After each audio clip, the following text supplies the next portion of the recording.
Hola,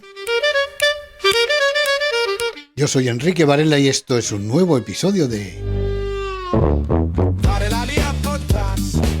Varelalia Podcast. Varelalia Podcast. Varelalia Podcast.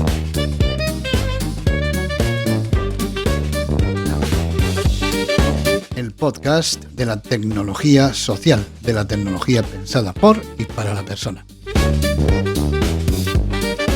Temporada 2, episodio 9. NVDA. Un paso de gigante en la tiflotecnología gracias a la mente abierta y a la comunidad de usuarios.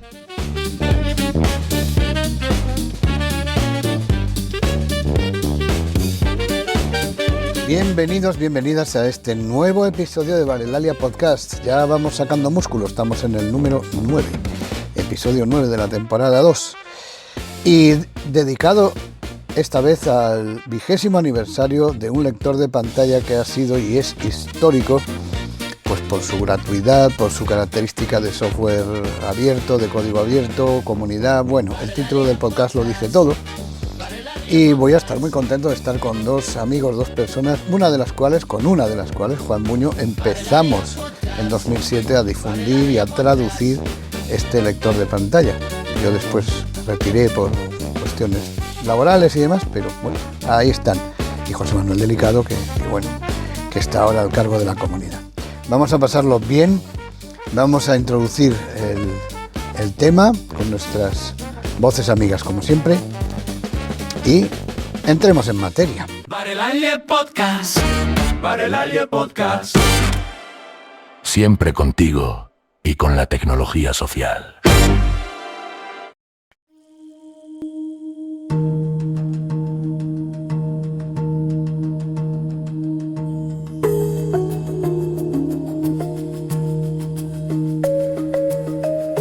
NVDA, Non-Visual Desktop Access, es lo que se conoce como un lector de pantalla.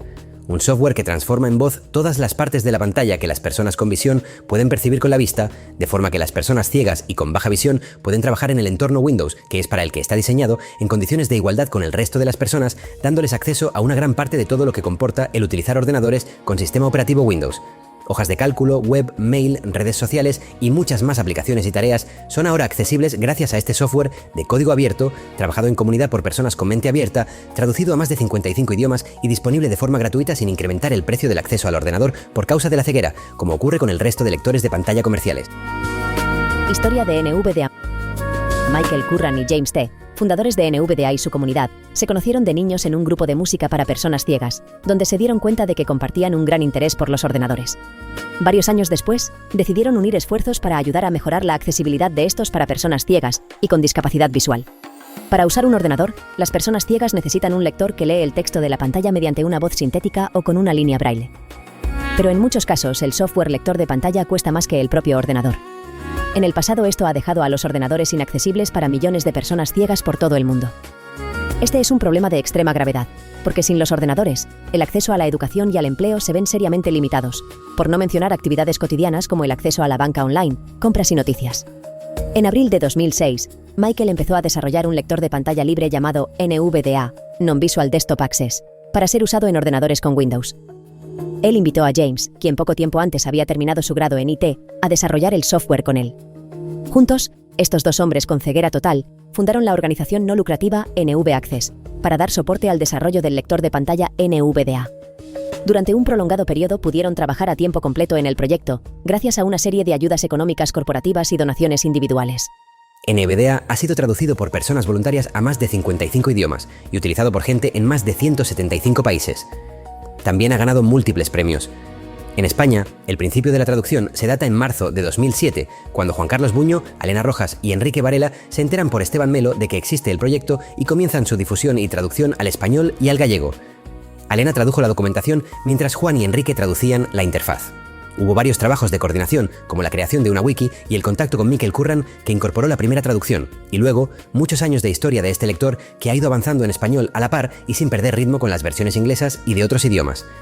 NVDA es un software de código abierto, lo que significa que el código es accesible para cualquiera. Esto posibilita a traductores y desarrolladores de todo el mundo contribuir continuamente a su ampliación y mejora. En 2026 NVDA cumple 20 años y 19 la traducción española, y por eso Varelalia Podcast se ocupa de contar su mítica y no terminada historia y de hablar de su futuro. Hoy tenemos una tertulia con Enrique Varela, autor de este podcast e implicado en los inicios del proyecto, José Manuel Delicado, presidente de la comunidad de habla hispana, y con Juan Carlos Buño, traductor veterano y que continúa el trabajo iniciado en 2007 sobre la historia, el presente y el futuro de esta iniciativa. Oigamos las biografías de los dos invitados. José Manuel Delicado Alcolea. José Manuel es el presidente de la asociación Comunidad Hispanohablante de NVDA y el responsable de administrar la web. En el año 2015 obtuvo el título de graduado en Ingeniería del Software en la Universidad Rey Juan Carlos. En 2018 trabajó allí como investigador. En 2019 obtuvo el título de máster en Ingeniería Informática en esta misma universidad. Actualmente trabaja como consultor de accesibilidad en Plexus. Desde siempre se ha interesado por la accesibilidad de las nuevas tecnologías y es un apasionado de la informática. Es autor de algunos proyectos como Windows 7 Accesible o la Audiocinemateca y ha contribuido con otros, como TW-Blue. A finales de 2017, viendo lo parada que estaba la comunidad de NVDA en español, decidió tomar las riendas, formar un equipo bien preparado y potenciarla para que llegue lo más lejos posible. Juan Carlos Buño Suárez. Juan estudió Geografía e Historia, especializándose en Historia Contemporánea entre 1991 y 1996. Luego, cuando preparaba el doctorado, en 2001, le surge la oportunidad de trabajar en la ONCE, en A Coruña, como instructor de tiflotecnología y braille, y permanece desde ese año hasta el 2020 en ese puesto. Es vocal en la asociación y uno de los traductores más veteranos del equipo. Ha traducido NVDA desde el año 2007 al español y al gallego. Actualmente se encarga de mantener las traducciones de NVDA, la web oficial de complementos, todos los complementos oficiales registrados en ella, las guías de usuario y los documentos de cambios. Si no fuera por Juan, probablemente NVDA no estaría traducido al español.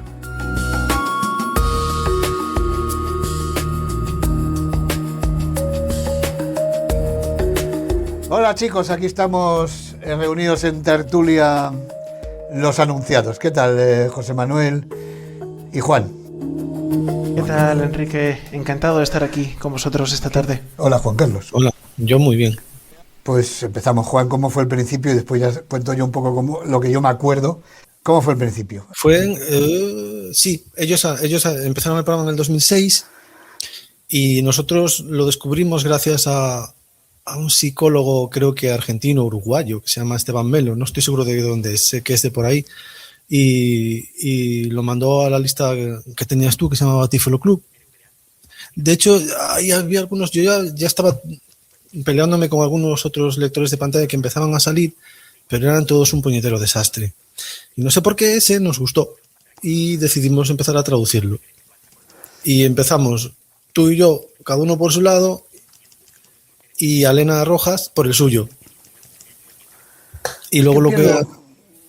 ¿Qué? Que pierdo mucho así los detalles. Yo me acuerdo que estaba en Tecnosite entonces, de CEO, además, bueno, el consejero legal lo llamaban entonces, y lo que pasa que, yo qué sé, yo seguiría trasteando por ahí como siempre, porque nunca he dejado de trastear, y lo descubriría, pero no me acuerdo mucho, me acuerdo de montar la wiki aquella, que fue cuando aprendí lo de la wiki, ¿no? Es que esa la montamos después, como estaba todo muy deslavazado, porque empezamos tú y yo, cada uno por su lado, y luego lo juntamos. Esto debía de ser en febrero o en enero, no estoy seguro.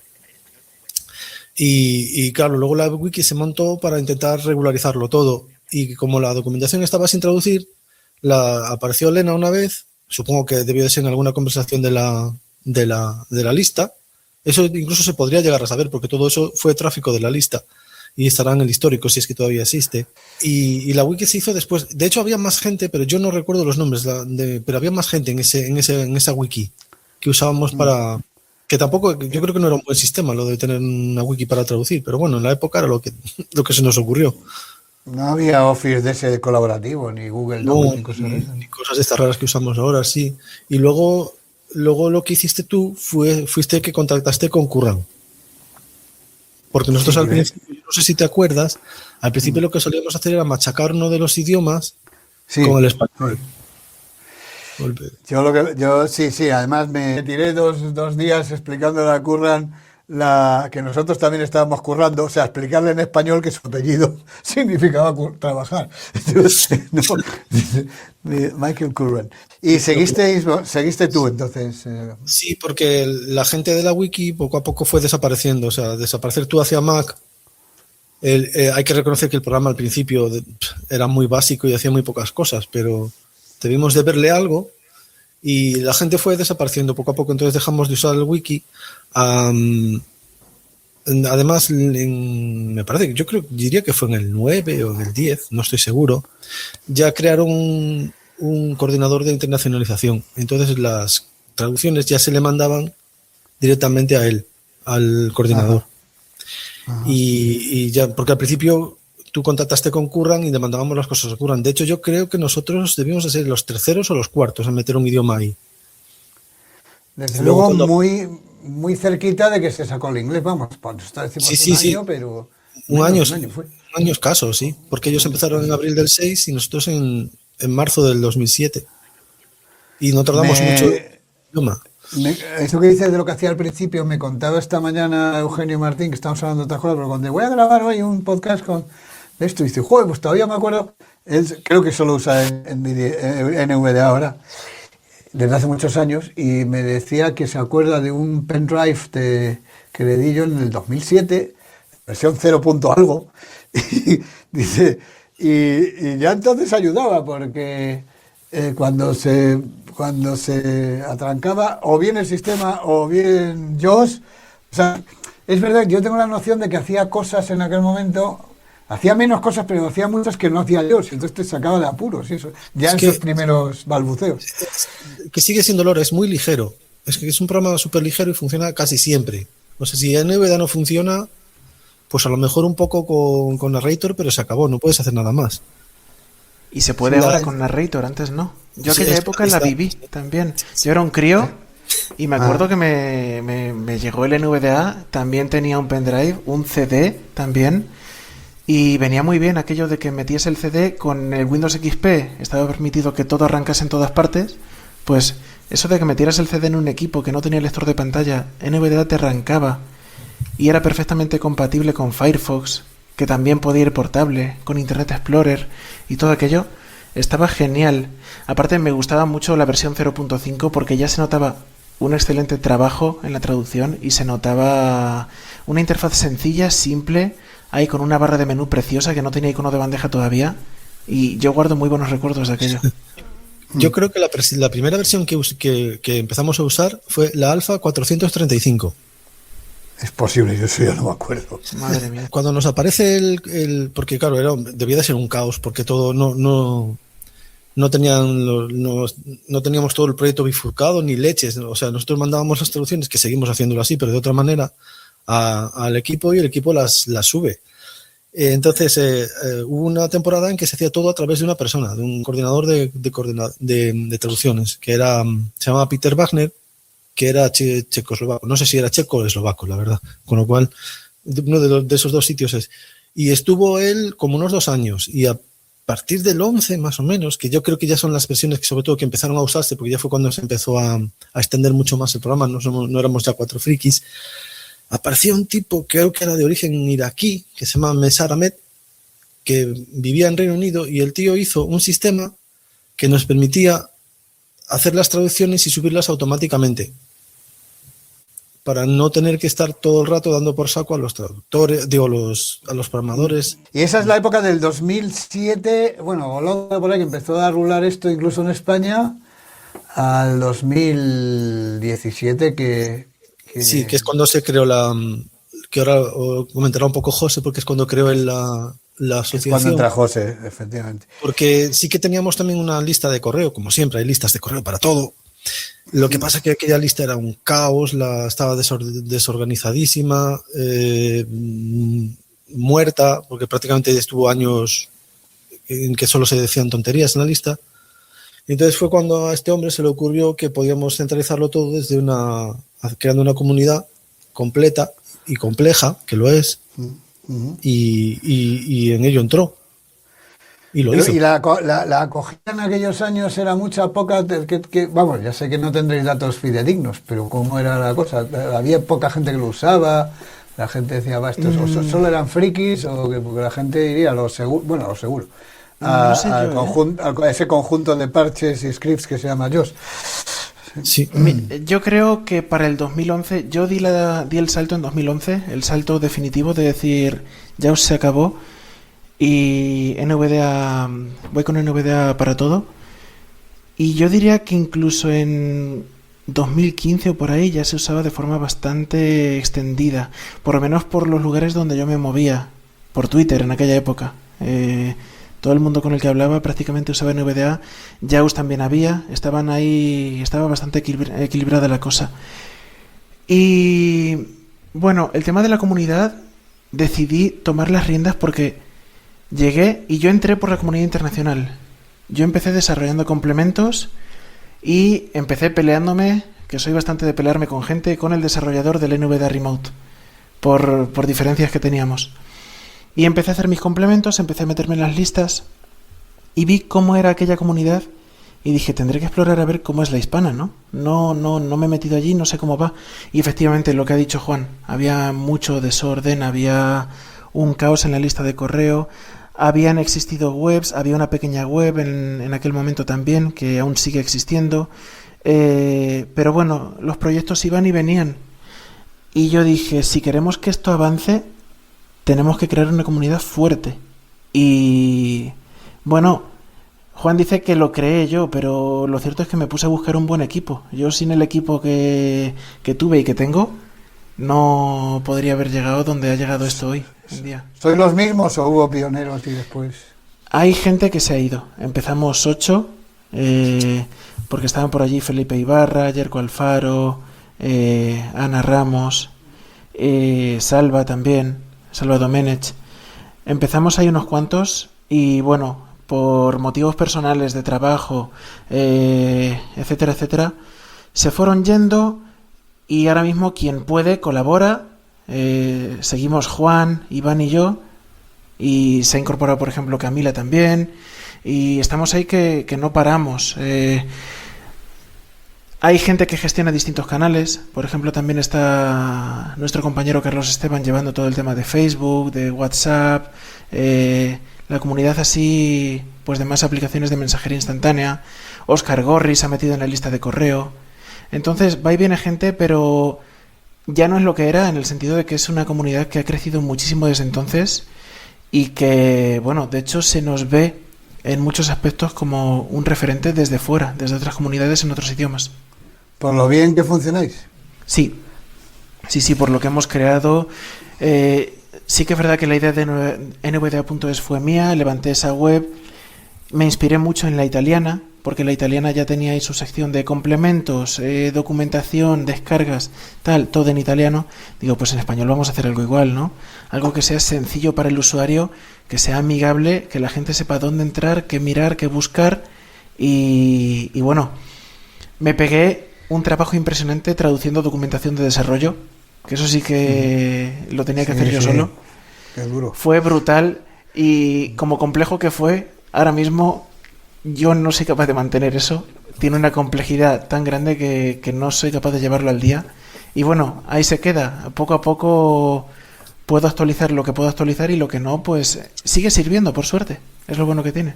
Fíjate cómo llegamos a funcionar, que tuvimos una tienda de complementos antes que la tienda oficial. Bastante antes. Así es.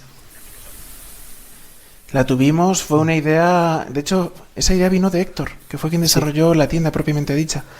Ajá. Yo quería hacer un catálogo más avanzado que el que tenía la comunidad internacional de complementos, porque tenían una especie de script gestor, y yo dije, si hacemos una interfaz más amigable y la montamos en nvda.es, y también a partir de ahí Iván, por ejemplo, levantó nvdaaddons.org, que fue sitio internacional en inglés para quien quisiera visitarlo, y mucha gente lo visitó y lo visita y nos escriben.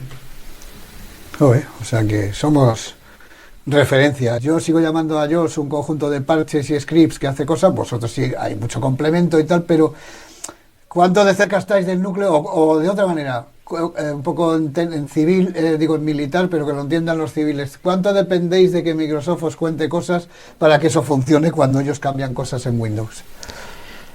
Pues mira, ahora mismo NVDA se apoya en la información que Microsoft ofrece de forma pública, hasta donde sé. Entonces, consultan la documentación de UIA, se apoyan en MSA, van integrando distintas APIs de distintos proveedores, y hasta donde sé no recurren a ninguna alternativa oculta, por así decirlo, para obtener información o hacer que algo funcione de determinada manera. Sabemos que otros lectores lo hacen. O sea, por ejemplo, por ponerte un ejemplo, Narrador con las voces neuronales tiene una API privativa a la que NVDA no tiene acceso, que no está documentada. Y JAWS, por ejemplo, con Office también hace cosas ahora mismo que NVDA no puede hacer y no se ha sabido cómo gestionar. Va mejorando la cosa, Microsoft va avanzando esas librerías y eso también se nota. Sin que sea tan necesario actualizar NVDA, cada vez que ellos mejoran algo, como la integración se ajusta a lo que está documentado, se nota el cambio. Claro, es que me explico un poco más para la gente que no... Quiero decir, para lo que hace... A ver, por comparar, aunque ahora hay más usuarios de Windows y de NVDA, y siempre los hay, que pueda ser de Mac, la cosa bonita técnica de Mac es que cuando Apple lo cogió por banda y el Jobs, pues, con su tema visionario, vio que eso tenía mercado y se dedicó a la accesibilidad, lo integró en el sistema operativo. Quiero decir, es para bien y para mal, es propiedad de Apple, está ahí, y el que VoiceOver exista o que hable es lo mismo que existe una impresora o que lo que sea, es parte del sistema. No es una cosa que se hace aparte para que un sistema que de entrada no es accesible o no habla pueda hacerlo, ¿vale? Entonces, esa es una diferencia fundamental, que el lector de pantalla sea parte del sistema o no lo sea. En el caso de Windows nunca lo fue, y entonces, claro, para hacer cosas tienes que conocer, digamos, las tripas del sistema para decir, oye, para que me hable, no sé, cuando arranca el sistema y te pide el login, pues tendré que ir a tal sitio, a tal API, bueno, eso ya sería más técnico, ¿no? Pero hay que ir ahí y saber lo que está diciendo, lo que va a pantalla para que yo lo diga. Y eso, en mis tiempos, o cuando había rumores de esto, decían, no, es que Microsoft favorece a JAWS y a esta gente, y claro, esta pobre gente del software libre no tienen acceso porque no le dan información y hay cosas que no pueden hacer. No sé si me he explicado más para la gente que no sepa un poco de qué va el tema, pero lo que sí que has aclarado tú es que yo creo que ahora estáis más cerca porque hay más información pública de una parte, y por otra parte porque vais sabiendo más también, supongo. Eso es.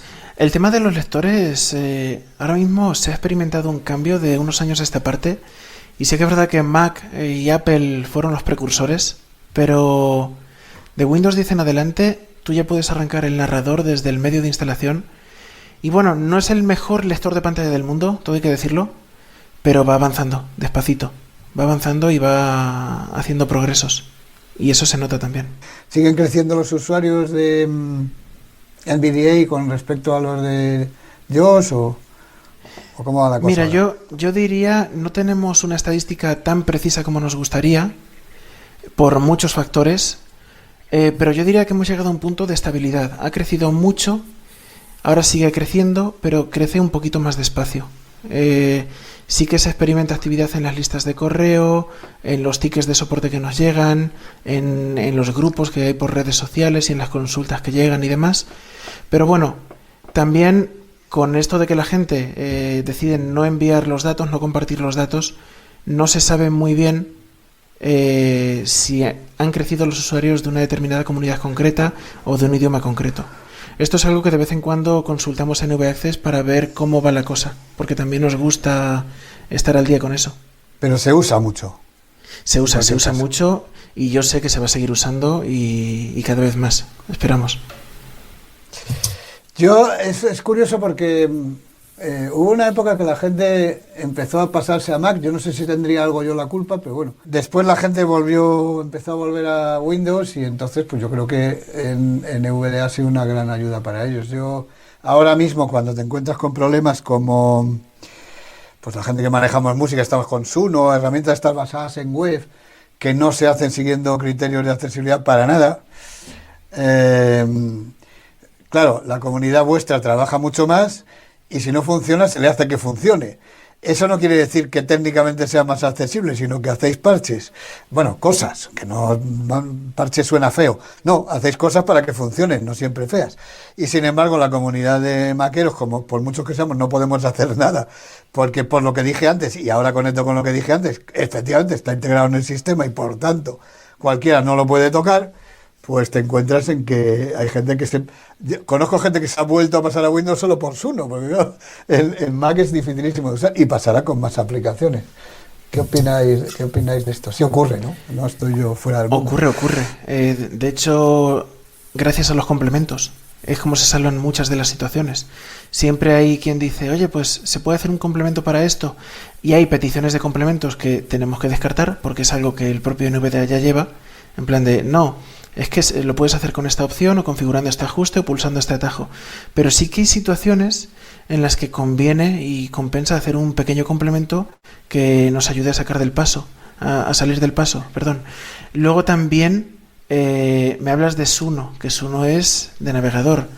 Y ahí predominan mucho también los scripts de navegador y las extensiones que permiten ejecutarlos.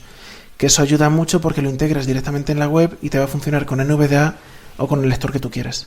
Bueno, en el entorno Windows, ¿te refieres? En Windows, en Mac también se podría hacer, lo que pasa es que no sé cómo reaccionaría VoiceOver, nunca lo he probado, pero me imagino que se podría. Al final es más cómodo modificar el DOM de la página directamente, el JavaScript, el HTML, quitar nodos y ponerlos, que hacer un complemento. Los complementos suelen venir mejor, por ejemplo, en interfaces de aplicaciones nativas, donde sí o sí el desarrollador a lo mejor no puede ayudar o va a tardar más, tú necesitas ese parche urgente, lo haces y lo usas. ¿Y os favorecen o os perjudican las... Nos estamos poniendo un poco técnicos, pero bueno, se siente. Las plataformas de desarrollo. ¿Está mejor la parte del desarrollador? O sea, ¿desarrollan mejor la gente o desarrollan igual? ¿Ha facilitado algo esto de las plataformas de desarrollo o de las herramientas de desarrollo? Cuando se acuerdan de la accesibilidad, sí, mejora. Cuando integran el típico framework que ya te facilita la gestión de componentes y demás, sí que se ha notado. Por ejemplo, WX Python. De plataformas de desarrollo, pues también NVDA ofrece una librería para hablar a través de cualquier aplicación, para poder pasarle mensajes y que los diga en voz alta. Y luego sí, hay mucha documentación y se ha notado mucho. Y ahora, por desgracia, pues yo diría que se está experimentando un pequeño retroceso con la llegada de la IA, de la inteligencia artificial. El código que genera automáticamente no tendrá en cuenta eso ni de eco. Ya. A ver, lo tiene en cuenta, pero lo tiene en cuenta mal. Esa IA se ha entrenado con documentación, se ha entrenado con código. ¿Qué es lo que pasa? Que tú afirmas que algo es accesible y se lo cree, aprende de ello y entonces alguien hace un programa con una IA entrenada con eso y te dice, sí, es todo accesible y luego no lo es tanto. O yo qué sé, no se ajusta a patrones, no se ajusta a las pautas y eso al final se nota. Y también se nota en la propia calidad del código. Pero por otro lado, y era otra cosa que tenía por un lado aquí una nota de qué va a pasar cuando se pase el NVDA a 64 bits y eso va a suponer mucha diferencia, pero que creo que va conectada y puedes conectar las dos con qué pasará si algún día se integrará, no sé si en NVDA o en otras, la IA como parte de los lectores de pantalla. O sea, una parte está lo que estás diciendo, que la IA igual no facilita porque genera código a los que lo generan, que no es necesariamente accesible, no tiene garantía, pero ahí a esto del Gemini, que ahora lo colocas y te lee lo que hay si no lo ve y tal, eso debidamente ordenado no puede estar muy en beneficio de saltarse cosas o hacer cosas automáticamente que ahora complementos o como scripts o así. Puede beneficiar, puede. Mira, el salto a 64 bits es algo muy importante que llevaba años haciendo falta y supongo que ahora se está haciendo por el hecho de que Windows 10 se ha quedado sin soporte y cuando se va Windows 10 se van los 32 bits también con él.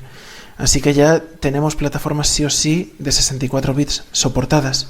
De Windows 11 en adelante ya no hay 32. Entonces, este salto garantiza rendimiento y además garantiza que ya no hay límites en la memoria RAM. Además de eso, las librerías, las bibliotecas, todo lo que se desarrolla, los módulos Python y demás, ya van enfocados a 64. Y eso va a encajar muy bien con NVDA y con el intérprete que lleva incorporado en Python. De inteligencias artificiales también va a suponer un beneficio porque toda la potencia del procesador se va a poder aprovechar, al igual que la memoria. Entonces, ¿qué es lo que pasa con esto? La IA ahora mismo describe muy bien, efectivamente, como has dicho, te dice lo que ve y eso ha supuesto una gran ayuda con todas las aplicaciones que conocemos en móviles, el Be My Eyes y demás, que ahora están como aplicaciones independientes. En cuanto a la integración en lectores de pantalla, pues ya se ha hecho con otros lectores, como con JAWS, por ejemplo, meter una pequeña IA que le preguntas y responde cosas. Y para NVDA existen complementos. De hecho, existen varios. Se hizo uno para ChatGPT, se hizo otro de OpenAI, otro que se llama AI Content Describer o Image Describer, no me acuerdo bien cómo era. También hay uno de Gemini para NVDA, que al final se centran en contestar las preguntas que les hagas y proporcionar descripciones precisas de la pantalla. Si se integra la IA, pues no sé cómo se va a integrar de momento, más allá de esto. Yo espero que se integre el día de mañana cuando haya ordenadores más potentes que puedan ejecutar modelos decentes en local. Ahí sí que va a tener sentido integrarla. Claro. Pero más allá de descripciones, no sé yo qué le metería. Quizá un comando para reconfigurar algo, yo qué sé. Claro, no, y que te buscase botones o cosas que no... Oye, púlsame grabar en una web, ¿no? Pues sabes que lo hay, pues en vez de ponerte tú a buscarlo, pulsa el botón de grabar, anda, pues que te lo haga, maripuri. Pero, sí, cosas así, ¿no? Pero para mí la mejor manera que se podría integrar es que el usuario ni se enterase, o ni nos enterásemos de que se integró. Es decir, que si tú efectivamente le digas un día de NVDA, pulsa el botón de grabar, te diga, no, en esta web no hay ningún botón que diga grabar, pero si lo hay, pues que te lo pulse, ¿no? Y eso detrás haya modelos a lo mejor locales de IA que lo están haciendo, como pasaba con iOS, que la gente se queja mucho de cosas, pero claro, dices, oye, es que no, la Apple Intelligence, no sé qué, digo, pero hombre, para nosotros lo han puesto hace mucho tiempo. ¿Cuánto hace que iOS te describe? ¿Desde qué versión de iOS la gente le describe en las fotos? Que a lo mejor solo te dice, hay una mesa, una taza y una silla. Bueno, sí, pero eso sí. No se hablaba, cuando pasaba eso no se hablaba de IA todavía, ¿eh? Y la había, claro, la había dentro. Y ya lo era, en cierto modo. Y ya lo era. Por eso digo que yo me refiero a algo así más avanzado. Es decir, que... Porque ahora el problema que tenemos con la IA a veces es que la gente nos creemos que... Vamos, lo hay ahí, está el concepto, pero eso existe desde los 50, pero bueno, y desde que se jugaba al ajedrez, ¿no? Con máquinas, pero vale, ahora está muy tal y le ha dado por charlar, y todo el mundo, pues ya, no, digo, pues es que también la puedes tener que tú no te enteres y que no se llame Copilot, porque a mí cuando me dan un Copilot ya me asusta, como es una cosa de Microsoft, digo, joder, alguien que me va a ayudar a conducir, y digo, mejor bájate. ¿Por qué? Porque conduzco yo solo, pero sí, ¿no? Una cosa bien hecha, ¿no? Pues sí. Oye, tenía yo aquí una cosa de los líos de las líneas Braille, que decían las malas lenguas que NVIDIA estaba un poco atrasado, que ahí sí que había falta de información, o que Humanware estaba haciendo cosas raras con esta nueva gente que se ha creado de Vispero, que no me acuerdo de dónde venía Vista, y el pero no sé dónde venía, pero si le ponemos una A en español es un puto avispero, estos que van a cobrar las suscripciones por JAWS y todo esto, ¿no? ¿Qué hay? Todas estas leyendas, ¿qué hay de verdad? O vamos, ¿qué hay?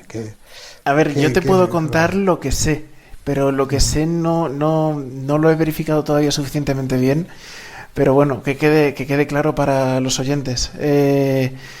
Vamos a ver, la historia es que Humanware iba a sacar un dispositivo que es el Braille Note Evolve, que iba a llevar NVDA dentro. Es como un portátil o un ordenador, pero que no tiene pantalla. Tiene línea Braille, sus teclas, su Windows, e iba a tener NVDA. Y eso, por lo que sea, a Vispero no le gustó. No le gustó nada, porque, bueno, había que meter el JAWS en algún sitio. JAWS en Estados Unidos se ofrece por suscripción. Es decir, allí no existen las licencias país, no existe la licencia única de 1.000 euros que te la compras y ya lo tienes de por vida, con renovaciones por 200 o 300 euros, sino que lo que hay es que tú pagas una suscripción y tienes, pues como con Office 365 o como con, yo qué sé, como Netflix, tienes el lector de pantalla que te lo instalas, se te va actualizando y de año en año te metes la nueva versión y mientras pagues tu suscripción eso sigue. Y con descuentos para estudiantes, ojo, también. Es bueno. Y también diferencia entre usuario casero o JAWS para el hogar y JAWS para el trabajo. La cuestión es que llegaron a un acuerdo y ahora quien compre un dispositivo de estos tiene 6 meses de suscripción totalmente gratis, por lo que sé. Entonces, bueno, si Vispero se revolucionó y se enfadó por un lado, ahora me imagino que en las comunidades locales de por allí, de NVDA, tiene que haber un enfado equivalente, por lo mismo. Entonces, bueno, está la cosa un poco tensa y veremos a ver cómo se soluciona. Yo, si me entero, lo diré, lo contaré. Y no pueden sacar, porque es un ordenador lo que sacan estos, ¿no? Los de HV, los de Human Eso Web. Eso es. Como un ordenador, como en su tiempo sacaba Vaughan, el David, aquel que era un PC con línea Braille. ¿Por qué no dejan que la gente ponga el lector que quiera? No se comparten con nadie, pero si quieres poner... Es una buena pregunta, y como yo tampoco me he acercado mucho al dispositivo y no sé más de él, no sé hasta qué punto la gente puede elegir, pero quizás sería lo ideal también. Yo quiero suponer que sí, y quiero suponer que como por defecto tendría que venir con NVDA porque es el gratuito, el que va a funcionar en todo momento, la gente no montaría JAWS, que se quedarían con lo que hay, lo más probable. Entonces eso es lo que no quiero. Y a los de Vispero les interesa que sí que se monte JAWS porque después de los 6 meses pasa el pago, claro. Renuevas el pago, renuevas y sigues pagando. Bueno. ¿Qué digo yo? ¿Que futuro, cómo lo veis? Vamos, porque hay una parte económica, imagino que se mantienen las cosas, hay que... En fin, ahí tenéis la tienda y tal, pero en económico y en todo, ¿cómo veis el futuro de NVIDIA en general? Bueno, el futuro. Yo supongo que igual, o sea, esta gente está viviendo de lo que les donamos y lo que le donan ciertas organizaciones tipo Mozilla, o no sé si Microsoft también les dio pasta o les da. Entonces, mientras haya quien done, supongo que esto seguirá avanzando. No tiene visos de morirse en principio. Sigue avanzando, siguen apareciendo cosas nuevas, sigue mejorándose el programa, sigue funcionando muy bien, con lo cual yo supongo que seguiremos usándolo. No lo sé. No sé qué piensas tú, José. Y en la hispana, no sé, así más centrándote ya que le ha dicho lo global. A ver, en la hispana también vamos por donaciones, pero recibimos muchas menos. Por suerte estamos estables y estables seguiremos. Yo hace tiempo anuncié que busco personal, busco refuerzos, porque como he dicho, esto era complejo, es complejo, hay mucho que mantener, mucho que poner al día, mucho que actualizar. Ahora mismo tenemos el catálogo de complementos parado, por ejemplo, y sí que tenemos unos cuantos más para agregar, pero por falta de tiempo no lo hacemos. Lo que está ahora mismo funcionando va a seguir funcionando, eso segurísimo, y va a seguir estable. Bueno, yo creo que esto es un claro ejemplo de que la comunidad, bueno, ya en el título del podcast está reflejado lo que yo creo, que es eso, que pienso que la gente organizándose se puede subsistir y no hace falta hacerse millonario, simplemente que el trabajo que le gusta a uno y lo que uno vaya teniendo con mente abierta, lo junte con otras mentes abiertas y, joder, ayude a la gente, ¿no? Supongo que sigue siendo vuestro propósito. Así es. Más o menos, ¿no? Tal cual, ¿no? Bueno, pues chicos, joder, pues me alegro mucho de haberos tenido aquí. Espero lo mejor para NVIDIA, que siga dando envidia a todo el mundo y envidia de la sana, que ayude también a que otras cosas ocurran y seguiremos contándolo. Muchas gracias. A ti. Gracias a ti. Hasta la próxima.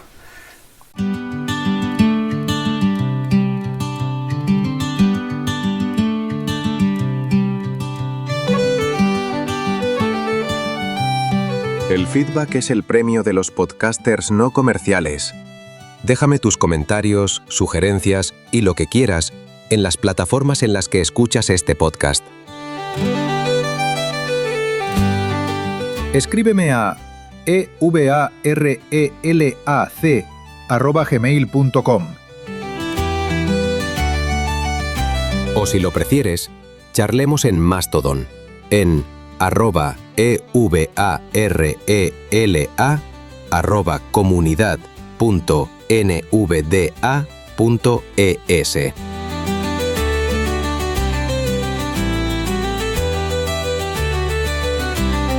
Y llegamos al final. Espero que os lo hayáis pasado tan bien como yo, que me lo he pasado pipa hablando con estos dos amigos de la historia, el desarrollo y el futuro de este hito que lo ha sido y lo sigue siendo NVDA como lector de pantalla, como gran herramienta para el acceso de las personas ciegas y con baja visión a los ordenadores en entorno Windows.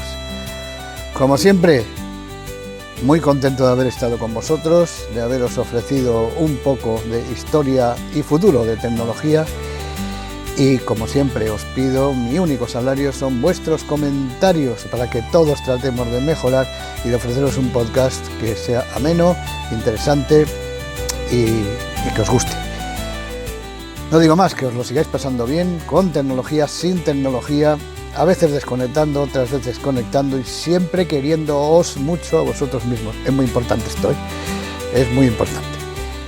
Os espero en el próximo, que ya será el número redondo, el 10 de esta temporada 2, y así que hasta entonces, pasarlo bien, chao, chao.